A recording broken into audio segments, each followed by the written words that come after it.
यद्भद्रं तन्न आस्व। ओम वसुदेवसुतं देवं कंसचाणूरमर्दनं देवकी परमानंदं कृष्णं वंदे जगद्गुरुं। ओम विश्वामिदेव सर्वजगत्तानि पराशुर यद्भद्रं तन्न आस्व। अनंत कोटि ब्रह्मांड नायक परमात्मा के चरण कमलों में कोटिशः नमन निवेदन। आप सभी के अंदर विराजमान नारायण परमात्मा को मैं कोटिशः प्रणाम करता हूँ। दोनों परम शाश्वत ज्ञान के उपासक प्रोफेसर हरिकृष्ण जी ने और डॉक्टर प्रोफेसर साहब आनंद जी ने इतनी सुंदर बात कही कि उसके बाद मुझे लगता है कुछ बचा हुआ और समय और मौसम दोनों का जो मिजाज है वो भी बहुत ज्यादा अभी बोलने की अनुमति नहीं दे रहा है। यहाँ पर आकर के मैं बहुत आराधित हूँ, बहुत प्रसन्नचित्त हूँ और इस ऐसे क्या कह सकते हैं जैसे मरुद्यान में हम लोग यहाँ पर उपस्थित हैं। आप कल्पना कीजिए कि 25 वर्ष पहले का यह स्थान कैसा रहा होगा, कैसे जीवन के लोग थे जो यहाँ पर ऐसा मनोद्यान उन्होंने खड़ा कर दिया। आज का दिन भी बहुत ही अद्वितीय और अद्भुत दिन है। देखिए, जीवन में श्रेय को प्राप्त करने की दो धाराएं थी। विराट पुरुष परमात्मा की एक भुजा के द्वारा विराट पुरुष परमात्मा के मस्तक पर चंदन के अनुलेपन का वस्तुतः दिन है।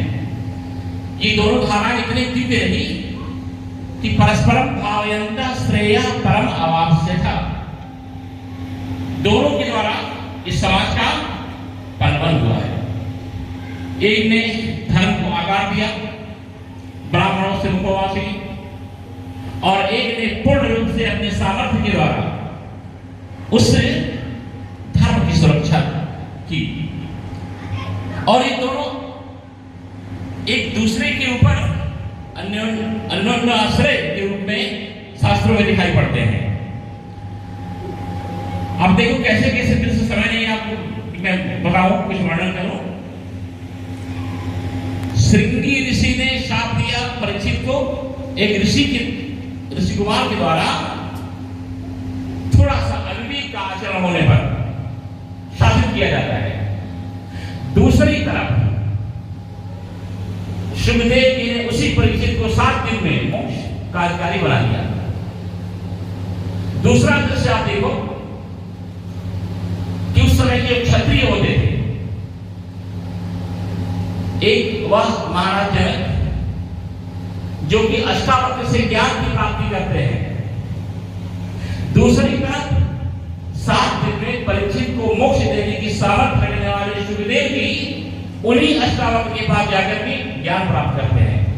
ये दोनों परंपराएं कैसे किस तरह साथ चल रही हैं। अर्जुन ने जब अपने धनुष बाण फेंक दिए उठा करके, तो सांदीपनी ऋषि की उपनिषद विद्या को अपने आत्मसात करने वाले भगवान कृष्ण ने अर्जुन को पुनः धनुष बाण दे करके और उत्कृष्ट भारत की स्थिति में लाकर के रख दिया। चाणक्य ने देखो चंद्रगुप्त को पुनः खड़ा कर दिया। तो पूरा का पूरा जो दर्शन है हमारे शास्त्रों का बहुत अद्भुत दर्शन रहा। जबकि आज दोनों ही ये संस्थाएं काफी विकलांगता को या दिव्यांगता को धीरे धीरे प्राप्त करती जा रही हैं। गिरावट का समय है, लेकिन मुझे लगता है कि उसी अक्षुण और अप्रतिम अद्भुत परंपरा के पुनर्जागरण का इन्होंने प्रारंभ किया है यहाँ इस भूमि के द्वारा। और देखो कैसी अद्भुत ब्राह्मणों की परंपरा थी, कैसी अद्भुत क्षत्रियों की परंपरा थी, लेकिन आज वह चीज दिखाई नहीं पड़ रही है। मैं कहता हूं कि ब्राह्मणों के पांव पाताल में भी पखारे जाएंगे, ब्राह्मणों के जो चरण हैं वो पाताल में भी धोए जाएंगे अगर उनका आचरण जो है वह गगनचुंबी ऊंचाइयों को प्राप्त करता है।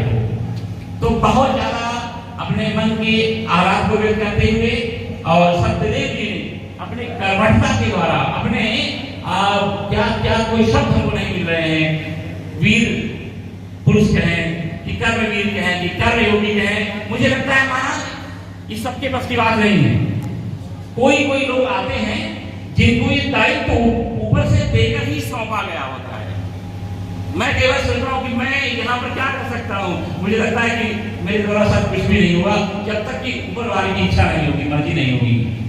तो परमात्मा से बहुत ज्यादा मैं प्रार्थना करना चाहूंगा कि यह जो परंपरा है, इस परंपरा से बहुत कुछ उम्मीदें हैं इस समाज को, और ये परंपरा ऐसे ही अक्षुण्ण रहे, आगे बढ़ती रहे, और ज्ञान की परंपरा को साथ लेकर के, शौर्य की परंपरा को साथ लेकर के, और जो धन की अलग परंपराएं चली जीवन में श्रेय को प्राप्त करने के लिए, सेवाओं की जो परंपराएं चली, उन सबको अपने अंदर करते हुए और समाज को उन्नत करना है, देश को विश्व को उन्नत करना है, और नया एक उदाहरण जो है यहाँ से प्रस्तुत होगा।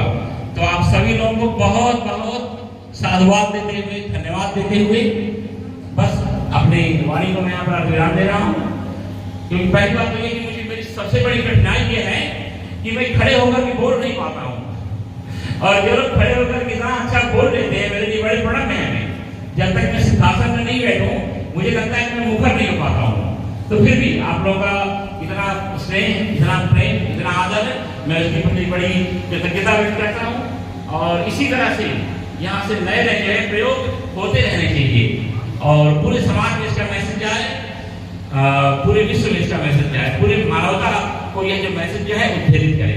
तो बस आप सभी लोगों को खूब खूब साधुवाद देते हुए सर्वे भवन्तु सुखिनः, सर्वे सन्तु निरामयाः, सर्वे भद्राणि पश्यन्तु, मा कश्चित् दुःखभाग् भवेत्। हरि ओम। शांति शांति शांति। माता जी को प्रणाम करता हूँ। तो दिशा जिनकी छत्र छाया में इतना सुंदर ये सृजन हो रहा है, पल्लवन हो रहा है, ये पूरा का पूरा जो कार्यक्रम है पुष्पित हो रहा है, पल्लवित हो रहा है। हरि ओम।